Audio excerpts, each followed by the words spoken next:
Hey everyone, welcome back to Pod We Cast. Please subscribe to receive further updates. I'm Jake, and as always, I'm here with my co-host Maya.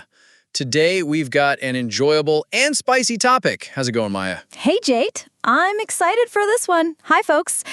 So, the title of today's episode is Influencers versus A-listers. Are YouTubers the new celebrities?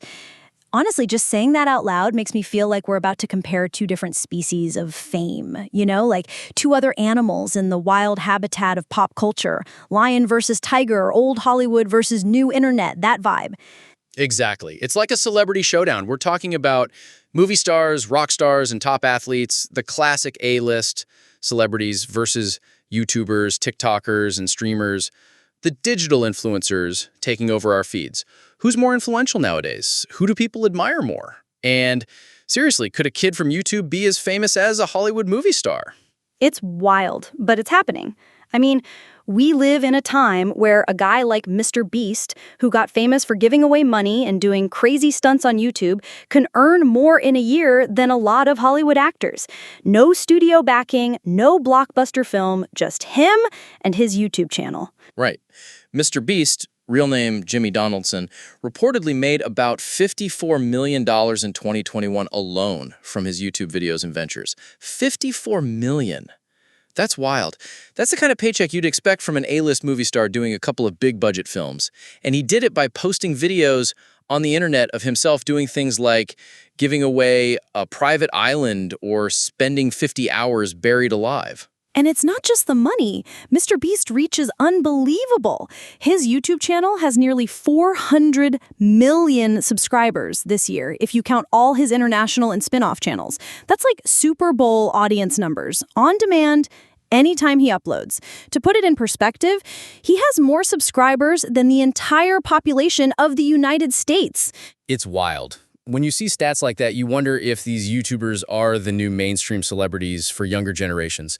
I read a survey that said kids today are 3 times more likely to want to be a YouTuber than to become an astronaut. Can you believe that? As kids, we looked up to movie heroes or athletes. Now kids say, nah, I'd rather be a famous vlogger. I saw that too. It was a poll done for the 50th anniversary of the moon landing. And yeah, most kids in the US and UK chose YouTuber or vlogger as their dream job, far above astronaut. Meanwhile, kids in China mostly wanted to be astronauts. Fun cultural difference there. Another recent survey found that 57% of Gen Z teens say they hope to become influencers themselves. That blows my mind. Over half of Gen Z wants to do what these YouTubers are doing. That stat is telling. It's like being a social media creator is the new rock star or movie star aspiration. And it's not just the kids' dreams, it's who they idolize. I remember a while back, Variety did a study on teenagers and found that the top 5 celebrities that teens cared about were all YouTubers. People like Smosh, PewDiePie, etc. While big Hollywood names like, say, Jennifer Lawrence or Leonardo DiCaprio ranked much lower in teen popularity. That was a few years ago, but it signaled a massive shift. Totally. It showed teens got more connected to these everyday people on YouTube than traditional stars. And that connection comes from how these influencers build their fame, which differs from the old studio system. So maybe we should start there. The evolution of fame. How did we get from Hollywood Boulevard to YouTube trending? Great idea. Let's rewind a bit and look at how fame has evolved. Evolution of fame, old Hollywood to YouTube stardom. Back in the day, think the 20th century, big industries mostly controlled fame. Hollywood studios, record labels, television networks. If you wanted to be a famous actor, you had to go through auditions and get a role in a big movie or TV show. For music, you needed a record deal and radio play. It was very gate-kept. The studios and labels were like the fame gatekeepers. They picked the talent, marketed them, and built up stars. Exactly. We had the era of classic Hollywood stars, your Marilyn Monroes, your James Deans, created and managed by the studio system. Even later, say in the 90s or early 2000s, if someone said celebrity, we thought of movie stars like Tom Cruise, pop stars like Britney Spears, and superstar athletes like Michael Jordan. Nearly everyone knew these people, but they got that way because they were on a big screen, on the radio, or in the NBA Finals. Very top-down fame. Yeah, you became famous by being in front of mass audiences via those traditional media. And back then, the path to get there was narrow. If you weren't in movies, TV, music, sports, or politics, you usually weren't world famous. The first cracks in that system started maybe with reality TV, like the early 2000s. Suddenly, we got a new kind of celebrity. People who were famous for being themselves. Think about the Kardashians, for instance. They launched from a reality show, not an album or a movie. Or even earlier, Paris Hilton and Nicole Richie on The Simple Life. They weren't actresses or singers. They were just themselves, doing funny stuff on camera. That's a great point. Reality TV was kind of a precursor to influencer culture. It gave us people who were personalities as their claim to fame. And audiences found watching real people in semi-real scenarios entertaining. It shifted from highly scripted, talent-driven content to more personality-driven content. Fast forward to the mid-2000s and late 2000s, now the internet enters the chat. Big way. YouTube launched in 2005, and social media platforms started popping up. MySpace, Facebook, Twitter. At first, nobody imagined that someone could become famous for these things. YouTube was just cat videos and random clips. Right, like those earliest viral videos, some dude at the zoo with Charlie bit my finger or David after the dentist. They went viral, but people didn't become celebrities from that. It was just internet memes. But then you started to see the rise of the first YouTube personalities. People like Smosh did comedy skits. Michelle Phan did beauty tutorials. PewDiePie played video games. Jenna Marbles made comedy vlogs. They were early pioneers who amassed huge followings on YouTube by doing their own thing with no traditional media company behind them. I remember how novel that felt. Like, wait, this person isn't on TV or in movies, but millions of people know who they are from the internet. Around the early 2010s, it kicked in that digital influencers could be new celebrities. Justin Bieber is a great example from that era. He was discovered on YouTube. He was a kid posting songs online, and a music executive, Scooter Braun with an assist from Usher, found him. Then he transitioned to traditional fame as a pop star. But the starting point was YouTube. After YouTube, we got Vine stars in the mid-2015s. Remember Vine? Those 6-second looping videos? A bunch of Viners like Shawn Mendes, now a successful singer, or the Paul brothers, Logan and Jake Paul, blew up there. When Vine died, a lot of them moved to YouTube or Instagram. Then Musicalian went away, TikTok replaced it, and exploded. Now TikTok was like Charli D'Amelio or Addison Rae, have tens of millions of fans too. So now we have this whole ecosystem of internet-born celebrities. And they're not coming through Hollywood or record labels. They're just turning on a camera at home, hitting upload, and building their audience. It's a bottom-up route to fame. The power shifted from those big studios to the platforms and people. It's democratized, in a sense. Like anyone can at least attempt to become famous now. You don't need an audition or an executive's approval. You need a phone and an internet connection. Whether you get famous is another story, since there's a lot of competition and some algorithm luck involved. But the door's open to anyone. And that's a huge change. It also means we're getting a different type of celebrity than before, which brings us to one of the significant differences you hinted at, how fame is built for influencers versus traditional celebs, and the whole talent versus relatability thing. Let's dig into that. One big difference I noticed is why these people became famous. What is the basis of their fame? Traditional celebs usually rise to fame because of a specific talent or role. They acted in a great movie, have a fantastic voice and made hit songs, or are incredible athletes. In other words, they were selected by the industry for their skills and given a platform. Exactly. If someone's an A-list actor, chances are they spent years honing the craft, acting classes, theater, bit parts until a big break. Even the overnight success actors usually had a lot of training or at least auditions behind that moment. The studio system would invest in their talent, sign them to multi-film deals, promote them, etc. Now look at a typical influencer's rise. Often, they're not initially known for a classical talent like acting or singing, though some are. More often, their personality and relatability make them stand out. It's like they feel like your friend, the fun classmate, or someone you could hang out with, and that makes viewers click subscribe. Right. Think about vloggers, someone like Emma Chamberlain. She blew up by being a funny, honest, unfiltered teenage girl talking to a camera from her bedroom, not acting a role, not singing a produced pop song, just being herself, making jokes about everyday life, wearing hoodies, drinking coffee, being awkward, all that. And millions of people, especially young girls, were like, oh my God, same, she's so relatable. That relatability was the appeal. Meanwhile, an A-list star like, say, Angelina Jolie or Leonardo DiCaprio, we admire them, but we don't exactly relate to them. These almost untouchable figures are up on the big screen, often playing fantastical roles. They have an aura of glamour and mystique. They're not showing us their day-to-day personal life, at least not back then. Now some are more on social media, but historically they weren't. Influencers, on the other hand, invite you right into their daily life. They give room tours, do get ready with me videos, and chat like a peer. There's a sense of authenticity, or at least intimacy. Even if it's somewhat curated, it feels real, like we know them.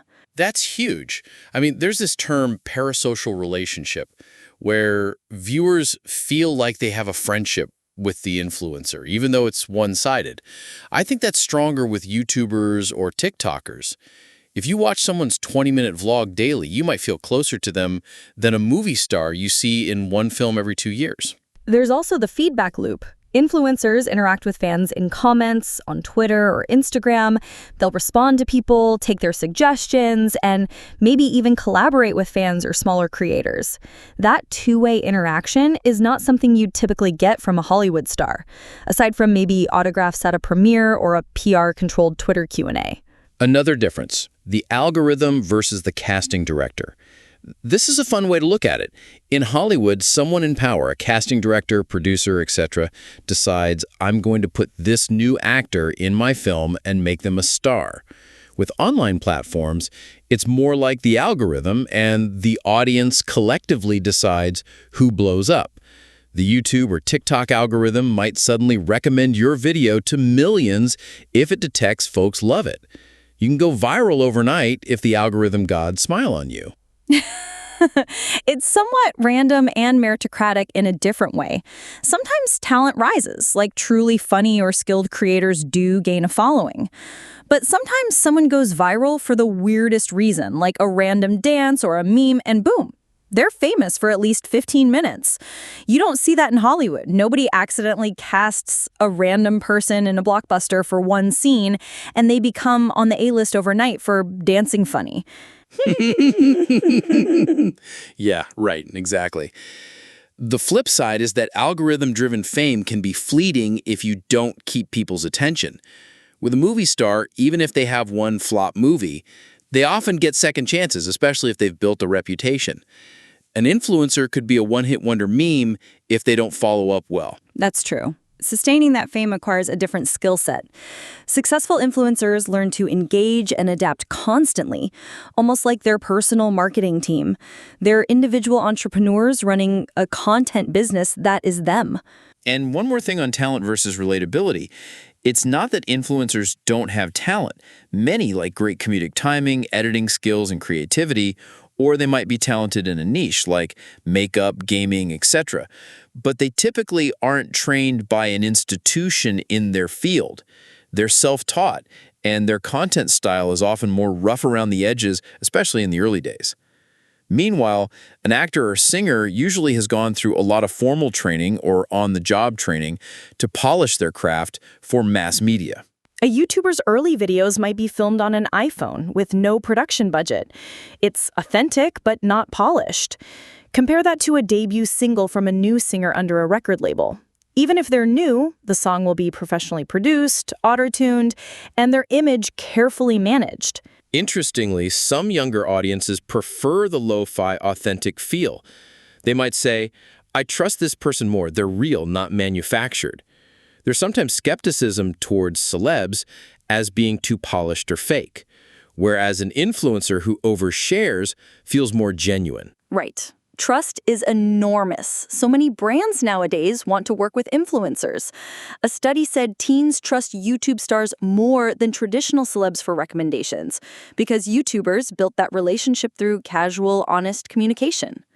If an influencer says, "I love this product," their fans often believe they genuinely mean it, unless the influencer has a reputation for too many ads. If a big celeb is in a commercial, everyone's like, "Ugh, they paid them to say that." That leads us perfectly into the money and business side of things, how these two groups make money and how that differs. Endorsements and brand deals are a big part of it for both now, but they play out differently. Shall we segue into the financial comparison? All right, money. We've already dropped one significant fact. MrBeast making $54 million in a year from YouTube, which, by the way, was more than a lot of Hollywood actors made that year. I have a fun stat. Forbes reported that in 2021, the top 10 highest paid YouTubers made about $300 million. That's collective, before taxes, but still, $300 million. Holy crap. 300 million combined. And that's just 10 people making videos in their studios or backyards or whatever. To compare, the highest paid actors list for around that time, I think The Rock, Dwayne "The Rock" Johnson, topped 2020's list with about $87.5 million. Ryan Reynolds had around $71 million that year, etc. So individually, the top actor might out-earn the top YouTuber, but collectively, those YouTubers are a force. True. Some influencers are catching up to the big stars individually. If MrBeast did $54 million, that's not far behind what a superstar like The Rock or Robert Downey Jr. might pull in on a big movie year. Plus, those actors' earnings often include huge movie contracts or rare back-end deals. The YouTubers are making tens of millions consistently from their content plus sponsorships. Let's break down how these influencers make money versus how traditional celebs do, because the income streams can be different. For a traditional actor, primary income is the salary from films or shows, maybe profit shares if they're big enough, like getting a cut at the box office or something. For musicians, album sales, well, streaming now, tour tickets, maybe merchandise, and maybe endorsement deals, like a singer might be the face of a fashion brand in ads. Athletes, team salary or prize money if individual sport, sponsorships with sports brands, and maybe commercials. An A-list celeb might also do commercials or brand endorsements for big bucks. Those perfume commercials with actors or a sports star on a Wheaties box can be multi-million-dollar deals. Also, many traditional celebs branch into their own businesses, like launching a tequila brand, a fashion line, etc., but that's once they have capital from their fame. Now for influencers. The obvious one is ad revenue from the platform. On YouTube, if you're part of the partner program, you get a share of the ad money for the ads that run on your videos. That can be substantial if you get millions of views regularly.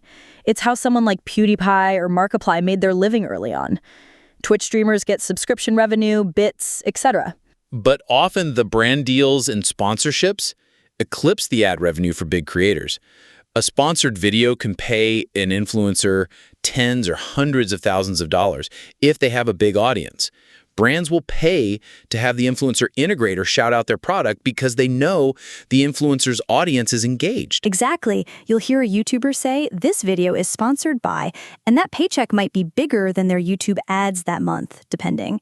Influencers also often launch merch, t-shirts, hoodies, and hats with their slogans or logo, and fans eat that up, like buying a band t-shirt at a concert, but it's year-round. Some go even bigger, such as launching entire product lines or companies. Think of makeup influencer lines like James Charles or Jeffree Star with cosmetics, gamers launching energy drink brands, etc.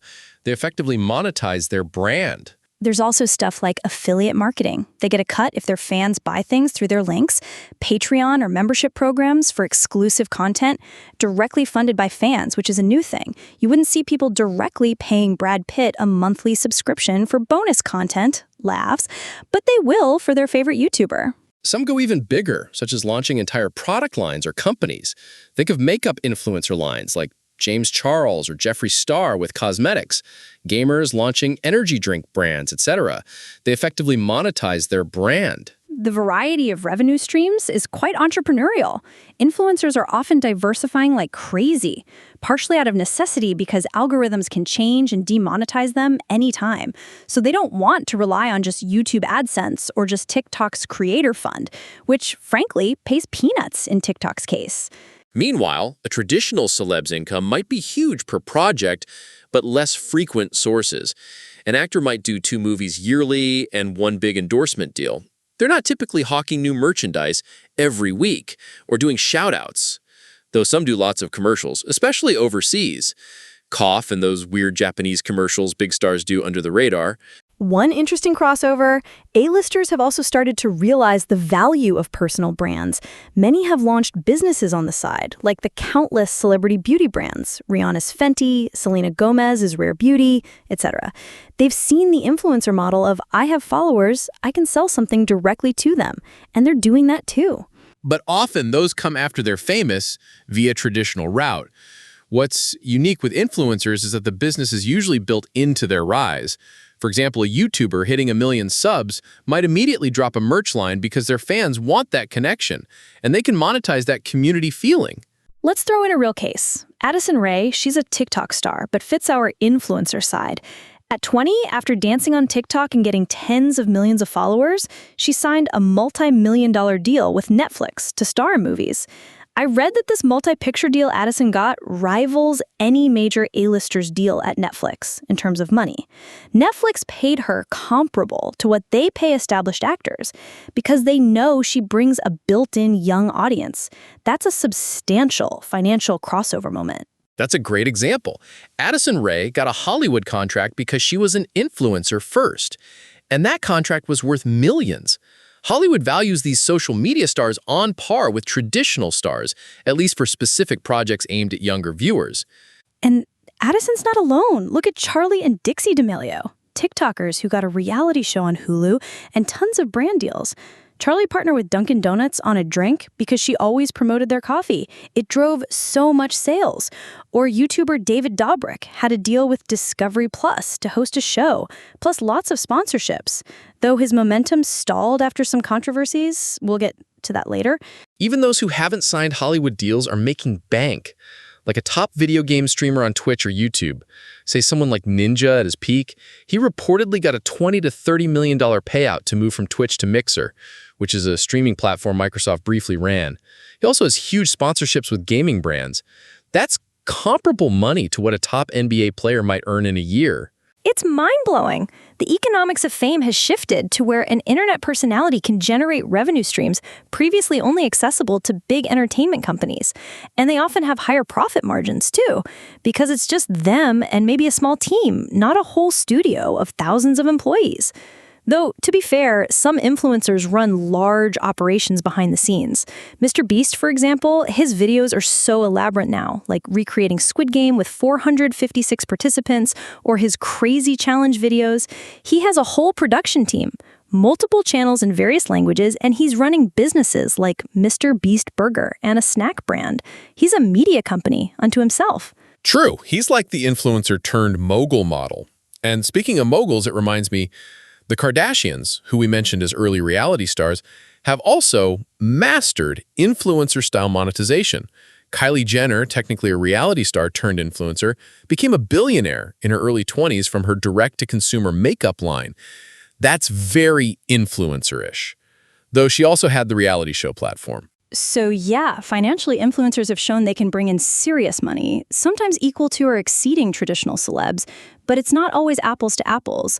An influencer's income might fluctuate more, and they often juggle many small deals versus an actor's one big paycheck. Still, the top-tier influencers are doing very well. Another interesting aspect is how accessible that income seems to fans. For example, when Forbes publishes highest paid YouTubers lists, young people see that and say, wow, I could do that too. It's transparent. They know making videos can bring in millions. With actors, the path feels less replicable for an average person. That's true. The whole influencer thing has an allure of you could be next if you start a channel. This, again, drives more people into it, reinforcing why so many Gen Z want to try it.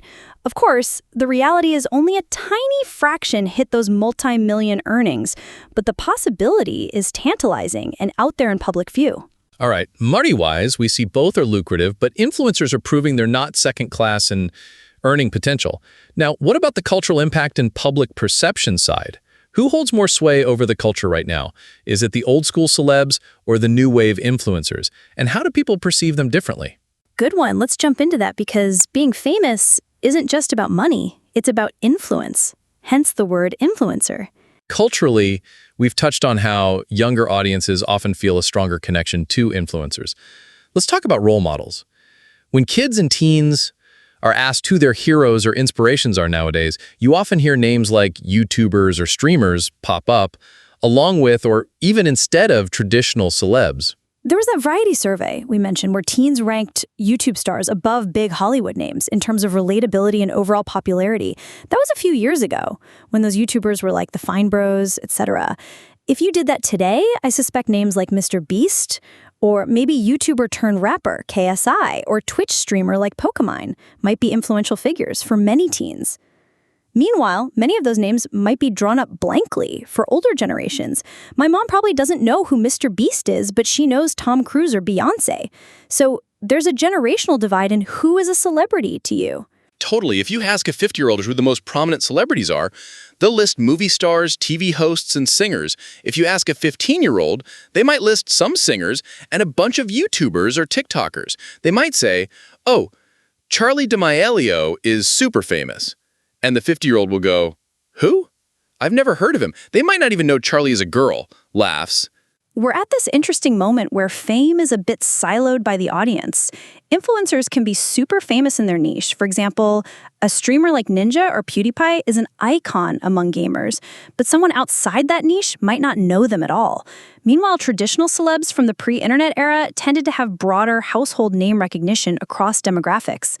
That's a great point. The internet enabled more niche fame. You can be extremely famous to 10 million people and invisible to everyone else, and that's still enough to make you rich and internet famous.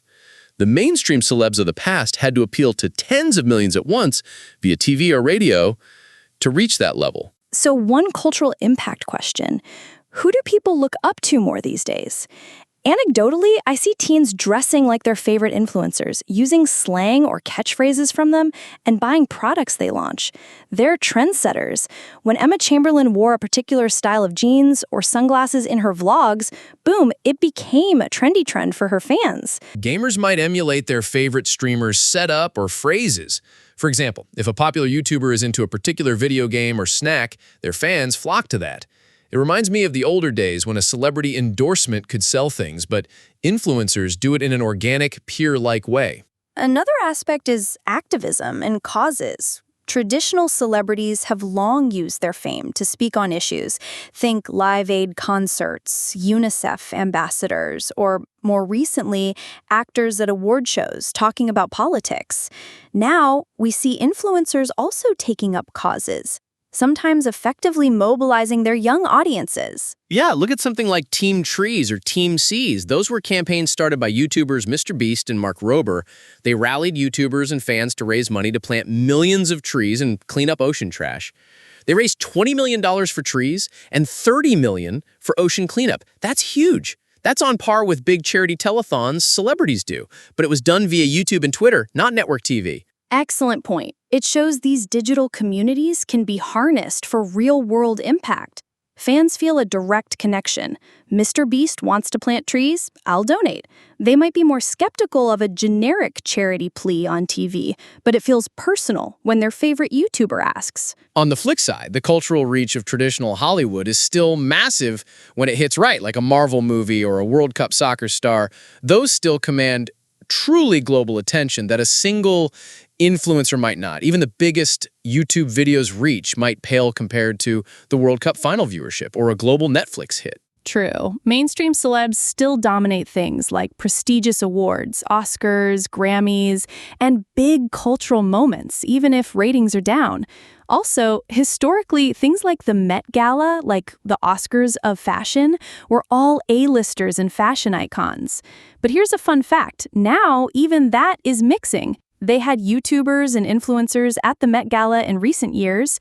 Emma Chamberlain, again, she actually became Louis Vuitton ambassador and hosts Vogue's red carpet interviews at the Met Gala. So she's interviewing Hollywood A-listers as a peer, which is mind-blowing if you think about it. That is wild. A few years ago, she was a high school kid making videos in her bedroom. Now she's chatting with Kim Kardashian and Lady Gaga at the Met Gala, microphone in hand. If that's not crossing into A-list territory, I don't know what is. It really blurs the lines. And overall, we're seeing that the culture is shifting to embrace these new forms of celebrity. Companies like Vogue or events like award shows are incorporating influencers because they know it attracts younger eyeballs. Even the White House has invited TikTokers to help reach young audiences on issues like COVID-19 vaccines.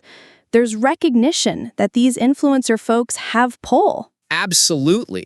There's also something to be said about credibility and where people get information. Many young people trust influencers for recommendations, whether it's makeup, tech gadgets, or even news commentary, more than they trust some established sources. That's cultural power. And sometimes that's great, like peer-to-peer learning or authentic reviews. But it can also be tricky when influencers spread misinformation, since they don't have the kind of editorial standards a news anchor might, for example. But that's another topic. Overall, younger audiences find influencers more relatable and thus sometimes more influential day to day, whereas older or general audiences still view Hollywood stars as the pinnacle of fame. But that's changing as the social media generation grows up. The idea of who's an A-lister might evolve to include digital creators more and more. Look at the Forbes or Time magazine lists nowadays. You'll see names like MrBeast or Charli D'Amelio alongside traditional celebs on influential people lists. So culturally, YouTubers are a new celebrity, but the landscape is just broader now. It's not a zero sum where one replaces the other entirely. It's more that the definition of celebrity has expanded. That's a great way to put it. And speaking of expanding into the mainstream, maybe we should highlight some real-life examples explicitly. Influencers who broke into the mainstream and conversely, mainstream stars who embraced the influencer world. We've already mentioned a few, but let's dive deeper into those cases because they're fascinating. Perfect. Let's trade some examples like we're swapping playing cards. I'll see your MrBeast and raise you a Lilly Singh. We've talked a lot about MrBeast. He's a prime example of a YouTuber whose name is known beyond YouTube now.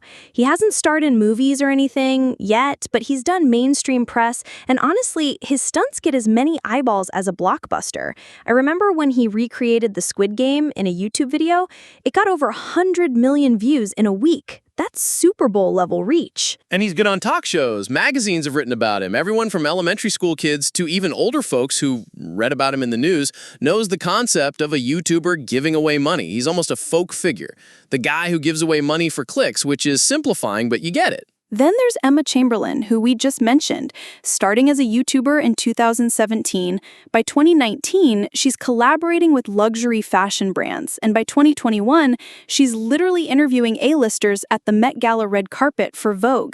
She's also been on magazine covers and is now a Gen Z fashion icon.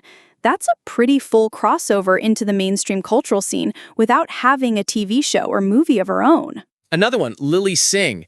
She was one of the OG big YouTubers. Her nickname was Superwoman on YouTube. She went from making sketch comedy and rants on YouTube to hosting a late-night talk show on NBC, A Little Late with Lilly Singh in 2019. That was a big deal symbolically, a YouTuber getting a network late-night slot historically held by veteran comedians. She was the first woman of color to host a network late-night show, which was awesome. I remember that. It only ran for a few seasons and was in a very late slot, like 1:30 a.m. So it wasn't a huge ratings hit, and NBC ended it in 2021. Still, Lilly Singh made the jump from YouTube to the legacy TV world as a host, and now she's doing other TV projects and books. She's seen as more than just a YouTuber. How about Logan Paul and KSI? These two are interesting because they not only went mainstream, they literally sold out arenas with their boxing matches. For anyone who doesn't know, Logan Paul, American YouTuber, and KSI, British YouTuber, were internet rivals who agreed to have a boxing match in 2018 as essentially an event for their fans. It was streamed online on pay-per-view and was a huge success.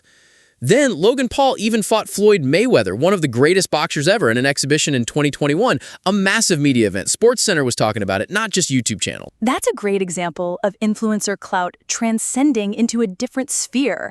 The fact that Logan Paul, who started as a Vine and YouTube prankster, ended up in the ring with Floyd 50-0 Mayweather, I mean, that's as mainstream as it gets. And reportedly, Logan made millions from that fight, and Floyd did too, of course. It was pure business based on his fame and hype. KSI, meanwhile, turned much of his attention to music. He's had actual hit songs in the UK, collaborated with mainstream artists, and sold out music tours.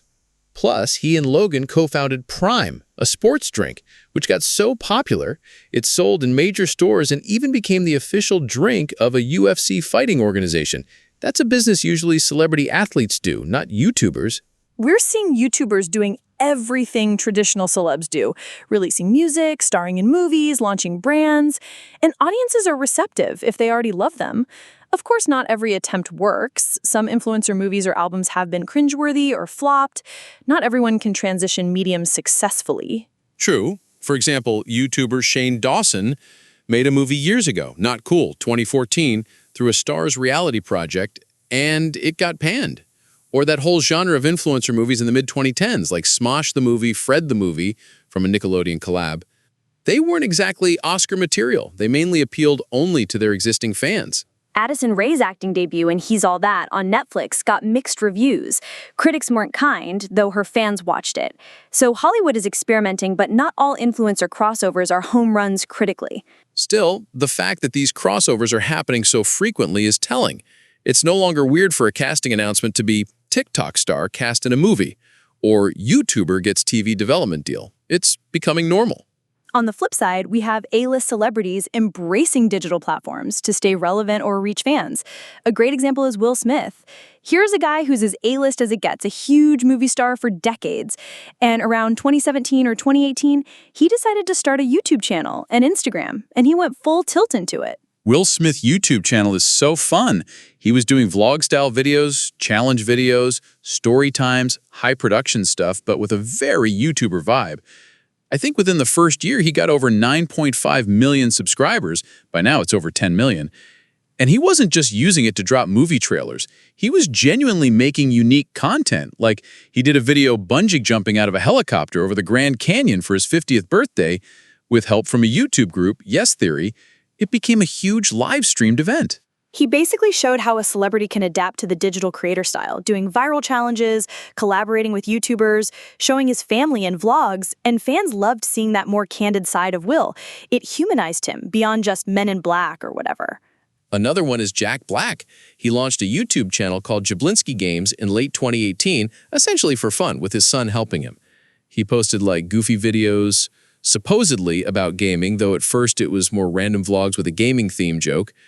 Within a week, Jack Black had over 1 million subscribers. I think it was like 1.3 million in less than 7 days. Laughs. Just Jack Black can post essentially nothing, just him joking around saying, I'm starting a channel, and get 1 million subs instantly. That shows the advantage established celebs have. They come with a ready-made fan base and name recognition. If they actually put effort into a YouTube or TikTok, they can blow up fast. Like, remember when Jason Derulo, a singer, basically reinvented himself on TikTok? He started doing those quirky TikTok videos, and suddenly Gen Z knew him not just for his songs, but for his viral TikTok skits and maybe accidentally chopping off his tooth in a video, if I recall laughing. The Rock, Dwayne Johnson, is another. He's super active on Instagram and TikTok, sharing workouts, personal messages, funny videos. He has like over 300 million Instagram followers, one of the most followed in the world. So even though he's a traditional celeb, he's fully embraced being an influencer in that sense, sharing content regularly to engage fans. And we see so many actors, models, etc. running YouTube channels or at least YouTube series, like Brie Larson, Captain Marvel actress, started a YouTube channel where she would do challenges and talk to other creators. Or John Krasinski from The Office did that Some Good News YouTube show during the pandemic that blew up, and then he sold it to CBS. So the line is super blurry now. The A-listers are coming to YouTube, and the YouTubers are going to Hollywood. It's like a meet in the middle. Exactly. It's like two worlds merging into one big universe of content creators. Because at the end of the day, whether you're making a blockbuster film or a 15-second TikTok, you're creating content to entertain or engage people. The medium's different, the pay structures might be different, but you're competing for the same commodity, people's attention. Well said. And these days, a lot of that attention is on phones and computers, on platforms like YouTube, TikTok, Instagram. So naturally, traditional celebs have to play in that space too, or risk fading from the conversation. It's almost expected now for celebrities to have social media presence. If a huge star doesn't have Instagram or Twitter, they're seen as elusive or out of touch, which there are a few like that. E.g. Keanu Reeves isn't on social media at all, which adds to his mystique, actually. But most have hopped on. Meanwhile, influencers are getting invited on late-night talk shows, cast in reality competition shows. Dancing with the Stars loves getting a YouTuber or two each season now, and invited to big industry events. It's increasingly all part of the same celebrity ecosystem. However, as they overlap, there are some stark differences in lifestyle and challenges that each face. This might be a good time to segue into the more serious side, the pressures, burnout, privacy issues, etc., that differ between influencer life and traditional celeb life. Because it's not all glitz and cash. Each path has its downsides. Definitely. Let's get into the less glamorous stuff, the grind and the toll of being in these roles. So being a celebrity in any form is a demanding gig, but I would argue the day-to-day grind can be very different for an influencer compared to a traditional celeb. Influencers basically live on the content treadmill. Many have talked openly about feeling like if they stop uploading, they'll lose relevance or the algorithm will punish them. There's a crazy stat. A 2022 survey found 78% of influencers admit to suffering from burnout. That is an overwhelming majority, and 66% said it was affecting their mental health. That tells you how intense and draining this job can be on the internet side. Yeah, we've seen quite a few influencer burnout stories go public, like creators posting tearful "I need a break" videos. One famous example, a vlogger named Elle Mills had a viral video about how being a YouTuber was burning her out and it was supposed to be her dream, but now she was depressed. That was a big wake-up call in the community a few years back. Even the king of YouTube, MrBeast, has openly said something along the lines of, "If my mental health was a priority, I wouldn't be as successful as I am." That's a pretty stark confession, basically acknowledging he had to sacrifice work-life balance to reach the top on YouTube. Influencers often feel they can't slow down. The internet moves fast, you're only as good as your last upload in some ways. And unlike an actor who finishes a film and then can disappear for a year if they want, YouTubers worry that if they disappear for even a few weeks, the audience will move on or the algorithm will stop recommending them. It's like running on a hamster wheel. Plus, many start as one-person teams. They're filming, editing, writing, uploading, engaging with comments, doing the job of an entire production crew and PR team all themselves. As they grow, some hire editors or assistants, but especially early on, it's all on them. That's a lot of hats to wear. You have to be the creative director, the on-screen talent, the editor, the social media manager, even your own publicist sometimes. Contrast that with a traditional celeb, say an actor or singer. They often have teams. Agents, managers, publicists, stylists, assistants. If you're big, you rarely manage your own schedule or PR. Someone handles that for you. You show up to act or perform, then you go home and your agent is the one fielding offers, your publicist crafting your image in the media, etc. There's a support system, though that can have its own pressures and lack of control, but at least it's help. Also, traditional celebs work intensely on specific projects, then usually get breaks. Like an actor might shoot for 3 months, then be off until the next project, except for press junkets in between. Musicians tour for a few months, then go home for a year to make the next album. During those off times, they're not obligated to constantly be in the public eye, unless the paparazzi hound them, which is another issue. Influencers rarely have defined off-seasons. The ones who do it full-time feel like they should be posting continuously. Some set themselves grueling schedules, daily vlogs, or streaming 8 hours a day or something. That can be as exhausting as any 9 to 5, if not more, especially because you're putting your personal life out there as part of the content. That's another factor, privacy and personal boundaries. While they sacrifice a lot of privacy due to fame, traditional celebrities often keep their private life separate from their work. Like you watch an actor's movie, you're seeing their character, actor, not them. They might do interviews and reveal a bit, but they usually keep a lot personal. They might fiercely guard their family from the media, etc. They complain about paparazzi infringing on their privacy, rightfully so. And there's this idea that they want to be left alone off the set. Influencers do the opposite. They invite people into their private lives as part of their fame. The currency of an influencer is authenticity and openness, so many share their relationships, homes, and daily routines. Some even involve their kids, siblings, or partners in content. Family vlogging is a whole subgenre, so they often voluntarily give up the privacy that traditional celebs try to maintain. Which can bite them, because once you've opened that door, it's hard to close it. If an influencer who built their brand on being an open book suddenly wants privacy, fans might react poorly, or invasive followers might try to dig for info. There have been cases of fans stalking or showing up at YouTubers' houses because they figured out where they lived from the house tour video. Terrifying stuff. Definitely, that's a dark side. Some YouTubers have had to move or beef up security because viewers took the familiarity too far. Traditional celebs have stalkers too, but they usually at least don't show their address on camera inadvertently. Another aspect, scandal and public scrutiny. Both traditional celebs and influencers face this, but influencers might be more vulnerable in some ways. They're unfiltered for hours and hours of content, often live or not meticulously scripted, so it's almost inevitable that they'll say or do something problematic on camera at some point, or their past content might not age well. Yeah, we've seen many influencers get canceled or face massive backlash for things because they're constantly talking directly to fans, often without a PR filter. Any mistake is out there, and the internet doesn't forget. Someone can dig up a tweet from 10 years ago or an old video clip, and suddenly it's a firestorm. Traditional celebs, in contrast, usually had publicists guiding them, and fewer hours of them talking freely recorded. That doesn't mean they don't screw up. They certainly do, and then tabloids feast on it. But often they had more of a polished image. It's big when a celeb scandal happens, but I feel like influencers get held to a similar standard without having had the same PR training or support. Also, the sheer volume of content influencers put out is immense, so there are more chances for something to offend or their personal life drama to spill out. If you vlog your life daily and have a fight with your friend or partner, suddenly that becomes public drama. We've seen YouTube sagas of friendships falling apart or cheating scandals that play out very publicly because the people involved shared so much of their lives online. It can be reality TV level drama, except real people's lives without a production crew to mediate.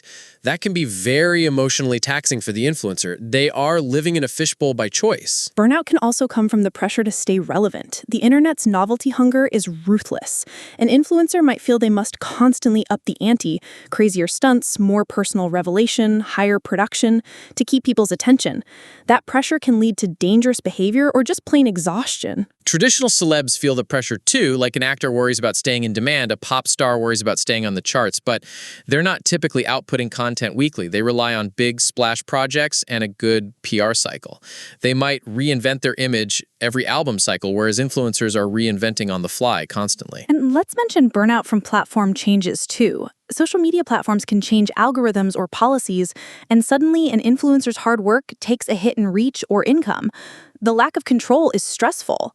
72% of influencers in that survey cited constant platform changes as a leading cause of anxiety. It's as if Hollywood randomly changed how movies are distributed every few months, and some actors' films just stopped being shown. For YouTubers, demonetization or algorithm tweaks can feel like that. Meanwhile, a film star isn't going to wake up and find that movies aren't a thing anymore, barring something like a pandemic, which did pause theaters, but even then, movies eventually found a route via streaming. The stability of the industries differs. One area where traditional celebs have it worse might be loss of anonymity in public. If you're famous and your face is known globally, you can't easily walk into a mall without being constantly mobbed or recognized. Influencers, even famous ones, might have a bit more niche fame where they're not recognized by everyone on the street unless you're like Ed VidCon or something with your specific fan crowd. That's true. There are YouTubers with 10 million subscribers who could walk past me and I wouldn't know because I've never seen their content, but everyone knows, say, Will Smith's face. Influencers can sometimes fly better under the radar in public, especially older folks. who might not know them, but some top-tier ones like PewDiePie or Charli D'Amelio have had issues with paparazzi or fans showing up where they shouldn't. So neither path is free from the downsides of fame. It manifests differently. Influencers battle the burnout or content treadmill and self-made spotlight. Traditional celebs battle paparazzi and tabloid narratives. And both definitely face online hate or trolling in the social media age. Now, big celebs are on Twitter and get nasty comments too, which older Hollywood stars didn't have to see directly back then. Twitter is the great equalizer of hate. Everyone gets it. Laughs. If anything, influencers might be more thick-skinned with hate comments because they grew up with it as part of their job, whereas some actors get freaked out when they first encounter the snark of the internet directly. That's a good point. Influencers often develop a direct rapport with fans and haters, like clapping back or making jokes about mean comments in a reading mean comments segment. They're more in the trenches. Celebs historically had layers between them and fan feedback, though that's less so now with social media. All right, since we're on the serious stuff, we should tackle the cancel culture topic a bit more head-on, since that's one of the bullets we had. Are influencers more vulnerable to being canceled than traditional celebs? What do you think? Cancel culture, loaded term, but let's define it loosely as facing mass public backlash and possibly losing your platform or career due to some offensive or unacceptable behavior. Both influencers and A-listers have been subjects of this. However, influencers might be more exposed because, as we said, so much of their lives and opinions are public. Yeah, there's a long list of influencers who have had significant controversies. Think of YouTubers like Logan Paul. He had that infamous incident in Japan's suicide forest in 2018, filming a disturbing video that got a massive backlash. He was effectively canceled for a while. YouTube cut some ties and lost ad deals, and he had to lay low and rebuild his image over time. Or Shane Dawson, who was one of the biggest YouTubers, got slammed when old content of his resurfaced, jokes that were racist or sexual in nature from a decade prior. He lost partnerships and got demonetized. His career took a huge hit. Also, James Charles, a beauty YouTuber, he faced a massive public falling out and accusations that led to him losing subscribers by the millions in days at one point, the whole Tati Westbrook drama, and later more serious accusations that damaged his reputation. Jeffree Star, another beauty influencer, had multiple controversies regarding past racist behavior. Jenna Marbles, one of the beloved early YouTubers, left YouTube entirely in 2020 after apologizing for old offensive videos. She wasn't exactly canceled by others. She self-canceled out of a sense of accountability and stress. Fans were heartbroken, but it shows how intense the scrutiny is. She felt she had no choice but to exit for a while. Influencers often fear cancel culture. They know one mistake can blow up overnight on social media. The same platforms that made them can turn on them. They don't have a PR team to spin headlines or a studio to put out a carefully worded press release. Well, some do once they're big, but many are on their own during a PR crisis. Traditional celebs get canceled too, though. Think of the #MeToo movement. A lot of prominent actors and directors were effectively blacklisted after serious misconduct came to light. Harvey Weinstein, Kevin Spacey, etc. Those were major career-ending falls. But often, those were due to investigative journalism or legal action, not just an online outrage cycle. And many mainstream celebs, especially in the past, got away with bad behavior for years because the industry protected them or there wasn't social media for victims to be heard. Now, with Twitter and such, even celebrities are more exposed. Look at comedians like Kevin Hart. He lost the Oscars hosting gig because old tweets surfaced and there was a backlash. That's very similar to how an influencer might get dropped. But I think in terms of frequency, we hear more about influencer cancellations. Perhaps because there are so many of them and they communicate so much, there are more opportunities to slip up. Also, the audience often holds influencers to a high standard of personal conduct, ironically because of that perceived authenticity.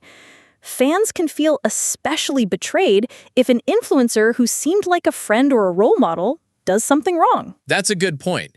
It's like, we trusted you, and you let us down. With a movie star, fans might be disappointed if they have a scandal, but there was always a bit of distance.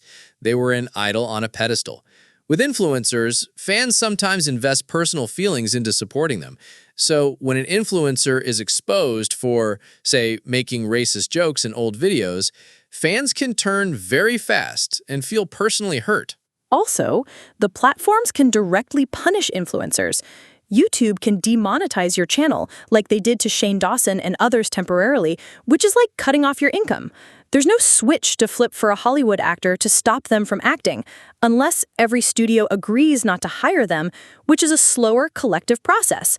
However, for an influencer, YouTube or Twitch can ban or demonetize in one click. True. And we've seen that happen. After some cancellations, even if the person wasn't banned, sponsors pull out quickly because brands don't want to be associated with a scandal. Influencers often rely on brand partnerships. Those can evaporate overnight if there's bad press. It's similar for celebs. Brands drop them too if they get in trouble, like how many dropped Tiger Woods when his scandal broke, or recently how some dropped Kanye West after his problematic statements. So that part is similar. Do something wrong, lose endorsements.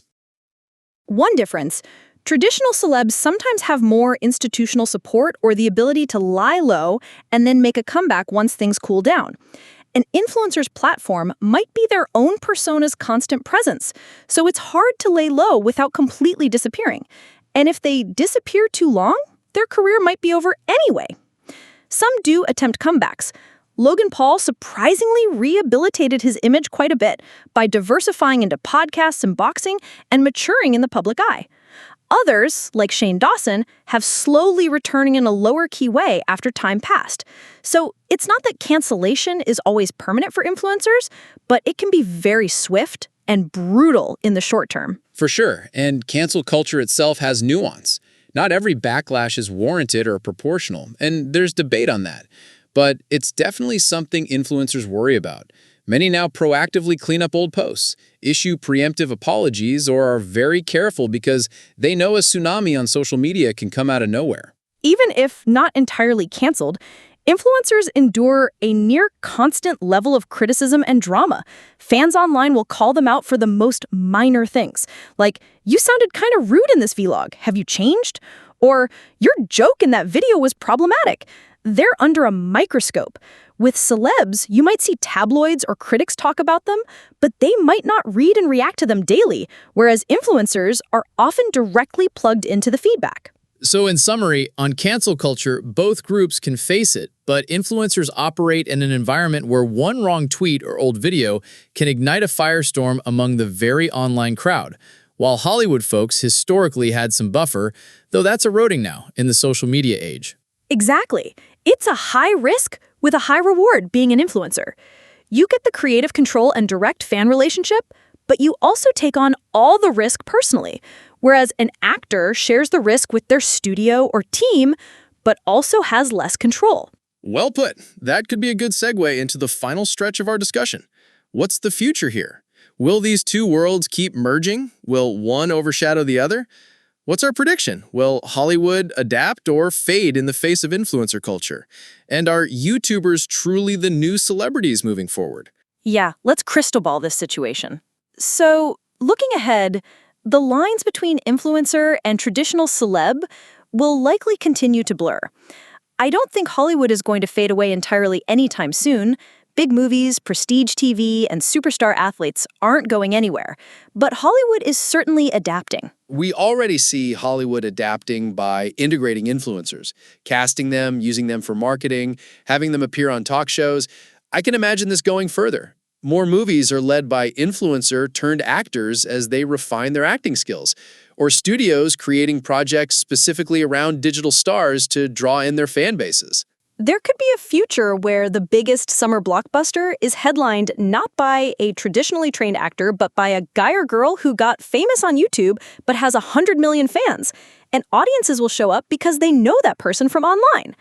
There's a bit of that already in some markets. For instance, in India, there are YouTube comedians who went on to lead movies that did well because of their huge fan base. Hollywood might also adapt by focusing on content that has crossover social media appeal. We have already seen that with some movies and shows trying to integrate social media trends or hiring social media consultants, like that awkward Jimmy Fallon segment where Addison Rae taught him TikTok dances on The Tonight Show, which was the traditional media trying to write a TikTok trend, although it got criticized for not crediting the original dance creators. Another social media nuance. Collaboration is the key word. We'll see more collaborations between A-listers and influencers. It benefits both. The influencer gains mainstream validation and older audience exposure. The celeb gains youth buzz and internet relevance. We've seen it with talk shows inviting YouTubers or singers to do songs with TikTok stars. I bet more Hollywood productions will also involve influencers behind the scenes, like consulting on making something go viral or partnering to produce content. Also, as generations shift, the execs and decision makers in entertainment will be people who grew up with YouTube and TikTok themselves. They won't see influencers as outsiders. They'll see them as just another talent pool. So casting directors in 2030 might regularly scour YouTube for up-and-coming comedic talent to cast in a comedy film, the same way they'd go to improv theaters or drama schools in the past. And conversely, influencers are adopting more Hollywood-like production values. Many top YouTubers now have almost TV-quality production, and some influencers might even start their own studios or agencies. We already have something like Ryan Reynolds, who is obviously a traditional star, but he blends influencer-style marketing for his movies and his brands. His aviation gin ads on social media are very memey. But I'm thinking maybe a MrBeast or someone down the line could start funding or producing feature films or series for YouTube or streaming platforms, effectively becoming like a studio head. I wouldn't be surprised. MrBeast already has a team and resources that rival a small studio. He said he wants to do bigger and bigger projects. One day, he might produce a full-length movie funded by a sponsor and release it free on YouTube to hundreds of millions of viewers. That would shake things up if it performs as well as a theatrical release. Now, will Hollywood fade? Not entirely. People still love high-quality storytelling, and Hollywood and global film industries like Bollywood, etc., still excel at that big, prestige content. Also, not everyone wants to be an influencer. Kids will still dream of winning an Oscar for acting or a Grammy for singing a song they wrote, which is a different path than being a social media star. However, Hollywood could lose some of its cultural dominance if it doesn't keep up. If future generations spend way more time on YouTube, TikTok than watching movies or network TV, then the impact of Hollywood stars could diminish in comparison. The Oscars have had record low viewership in recent years. Like every year, it hits a new low. Meanwhile, events like a live stream of two influencers boxing got massive pay-per-view buys. That's telling. The traditional celebrity showcases aren't commanding attention like they used to. That's very true. Hollywood will likely adapt by making content with these new stars and for the platforms where audiences are. If that's where eyeballs are, we might see more feature-length content released on YouTube or social media, or shorter snackable content featuring celebs to fit into TikTok-style feeds. Already, many celebrities do quick TikTok challenges or reels to promote their movies. What about the question in our title? Are YouTubers the new celebrities? I'd say yes, YouTubers and other online influencers are a new kind of celebrity, and in many circles, they are the celebrities that people care about the most. They might not replace actors or singers in every context, but they sit alongside them on the celebrity spectrum now. Agreed. The concept of celebrity has expanded. It used to mainly mean you're in movies, TV, music, and sports. It could mean you have a vast online following from content creation. Both can land you on a red carpet, both can land you brand deals, and both can make you rich and known. I predict we'll stop distinguishing so much in a decade, the word influencer might fade, and we'll consider them all entertainers or creators. Think about how reality TV star was once a distinct kind of celebrity. Now we accept that as part of showbiz. Similarly, YouTube star will just be another kind of star. That's a good point. Future award shows may even include categories for digital content creation. The Streamy Awards for online video and the Kids' Choice Awards, Nickelodeon, already honor YouTubers, Viners, and such. Could we see an Oscar for Best YouTube Short Film? Who knows? Hollywood's trying to co-opt some influencer magic, like using influencers to promote movies heavily or integrating user-generated content into marketing. They know where the youth audience is. Conversely, some influencers are carving their own path entirely, bypassing Hollywood. They say, I don't need a movie studio. I can directly reach my fans. Platforms like YouTube give revenue, and now with things like Patreon or crowdfunding, creators can get funding from their audience to make big projects. So there is a scenario where some content lives completely outside the traditional system, yet rivals it in quality and popularity. I can imagine, for instance, a crowdfunded online series by a top creator that gets as many viewers as a hit cable show. That probably already happened with some series on YouTube. The boundaries are just gone. It's exciting because entertainment is more diverse and accessible, but it's also a challenging time for those in the industry having to constantly adapt. Fans, though, are winning. We have more content choices and idols than ever. You can find a celebrity that perfectly fits your interest, a comedian on TikTok, a gamer on Twitch, or a movie star on the big screen. That's so true. So maybe the answer to influencers versus A-listers isn't a battle with a single winner, but more of a fusion dance. They influence each other now. Influencers try to get that A-list clout. A-listers try to get that influencer relatability. Absolutely. Ultimately, a YouTuber can be a celebrity, and a celebrity can be a YouTuber. The new celebrities are YouTubers and the Hollywood folks who engage with the online world. It's all just celebrities in a broader sense. So when someone asks, are YouTubers the new celebrities? We say yes, in the sense that they've become as influential and culturally relevant as traditional celebrities for many people. They're not just kids in their bedrooms anymore. They're walking the Met Gala, signing Netflix deals, and making more money than some CEOs, all while millions of fans hang on their every vlog. Yet the traditional celebs aren't exactly obsolete. They've still got that old school mass appeal and artistic gravitas in many cases, but they're now sharing the spotlight with these new digital stars. And Hollywood's adapting, not dying. Like when TV emerged, it didn't kill movies, but changed the landscape. Now, internet content has changed it again. The entertainment world is expanding to fit all kinds of fame. I'm excited and a little scared to see the next evolution. Who knows, maybe virtual influencers or AI celebrities. That's a topic for another day. But for now, flesh and blood influencers versus traditional celebs are already plenty engaging. Seriously. Maybe in 10 years we'll discuss AI influencer versus human influencer and reminisce about the simple days of movie stars versus YouTubers. That's so true. So to wrap up, take a peek over the fence if you're listening and you're more a fan of one side. Like if you love your YouTubers or you're a cinephile who worships classic movie stars, there's cool stuff in both realms. The YouTuber you dismiss might entertain you more than you expect, and that old actor your parents like might have an awesome TikTok you'd enjoy. The walls are down. Well said. It's all just entertainment at the end of the day, coming in different flavors. And right now we're in a Baskin-Robbins of 31 flavors of fame. Take your pick. I love that analogy. And with that, we can conclude today's epic discussion. We've spanned the whole spectrum, from the golden age of Hollywood to the TikTok teens of today, the money, the drama, the cultural impact, you name it. This was a blast.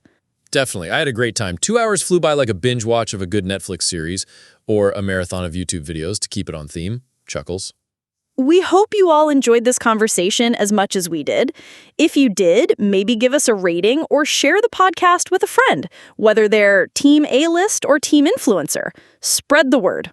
And as always, let us know what you think. Do you consider YouTubers and TikTokers to be on the same level as traditional celebrities? Who do you fangirl or fanboy over more? We'd love to hear your take. Thanks for listening, everyone. Stay safe and catch us next time for another deep dive into pop culture and media. And do not forget to subscribe to the channel Pod We Cast. Hit the like button if you liked our podcast. Until then, keep streaming, scrolling, and dreaming. You never know, maybe one day you'll be the next big celebrity, whether on the silver screen or a YouTube screen. Ooh, nice sign-off line, Jake. Bye, guys. Bye-bye.